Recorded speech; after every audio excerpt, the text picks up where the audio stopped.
ఈసారి ఎలక్షన్లో ఎవరు గెలుస్తారు అనిపిస్తుంది మీకు? నాకైతే ఈసారి టీడీపీ జనసేన బాగా వస్తుందని మాకు నమ్మకంగా ఉంది. ఈ 5 సంవత్సరాలు జగన్ గారి పరిపాలన మీకు ఎలా అనిపిస్తుంది? 5 years వైఎస్ఆర్ ఎంప్లాయ్మెంట్ కొద్దిగా గడ్డికాలంగానే ఉంది. అన్ని రేట్లు పెరిగిపోవడం, వ్యాపారాలు లేక చాలా ఇబ్బందులు పడతాం. డైలీ లేబర్స్ కూడా వర్క్ దొరకట్లేదు అంటున్నారు కదా, డైలీ లేబర్స్కి వర్క్ దొరుకుతుందా కూలి పని చేసుకునే వాళ్ళకన్నా? డైలీ అసలు లేబర్కి వర్క్ లేక ఇక వ్యాపారాలు లేక ఇబ్బంది పడతాం. లేబర్కి వర్క్ ఉంటే బ్రహ్మాండంగానే ఉంటుంది, అసలు వ్యాపారాలు కూడా బాగానే ఉంటాయని నా ఆలోచన.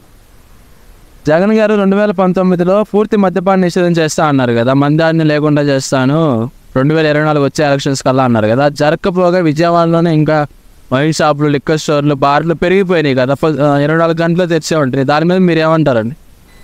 వైన్ షాపులు అంటే ఇప్పుడు ప్రభుత్వం నడిచేదే దాని మీద. ఇక ఆయన చెప్పి చేయకపోవడం అనేది కొద్దిగా ప్రజల్ని మోసం చేసినట్టు అనేది జ్ఞానం. ఈ 5 సంవత్సరాల్లో ఆంధ్రప్రదేశ్ రాష్ట్రం వైఎస్ జగన్ గారి పరిపాలనలో రాష్ట్రం ముందుకెళ్ళిందంటారా, ఇంకా గత ప్రభుత్వం కంటే దిగజారిందంటారా? ఇది వెనకబడినట్టే అనిపిస్తుంది. వైఎస్ రాజశేఖర రెడ్డి గారు 2019 ఎలక్షన్లోనే ప్రతి నిరుద్యోగికి ఉద్యోగ అవకాశం తెస్తాను, మీ ఇంట్లో ఎవరు చదువు అయిపోయిన తర్వాత ఖాళీగా ఉండాల్సిన అవసరం లేదు, మన ప్రభుత్వం వచ్చిన తర్వాత అన్నారు కదా. మీకు తెలిసిన యువతకి ఉద్యోగ అవకాశాలు ఎలా ఉన్నాయి ఈ ప్రభుత్వంలో? అయితే ఉద్యోగ అవకాశాలు లేవు. రాజశేఖర రెడ్డి గారు అంటే మహానుభావుడు, ఆయన ఉంటే కొద్దిగా బాగుండేది రాష్ట్రం అంతా అనేది నా నమ్మకం. అయితే ప్రస్తుతానికి యువతకి ఉద్యోగ అవకాశాలు ఏమి లేవు సరిగా.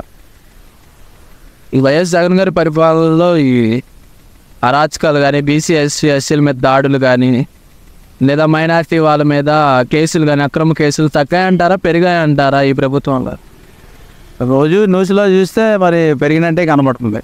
న్యూస్లో చూస్తే ఎక్కడ చూసినా అది దళితుల మీద, ఆటల మీద ఎక్కువ జరుగుతున్నట్టు న్యూస్లో చూస్తున్నాం కాబట్టి మరి పెరుగుతున్నట్టు అనిపిస్తుంది.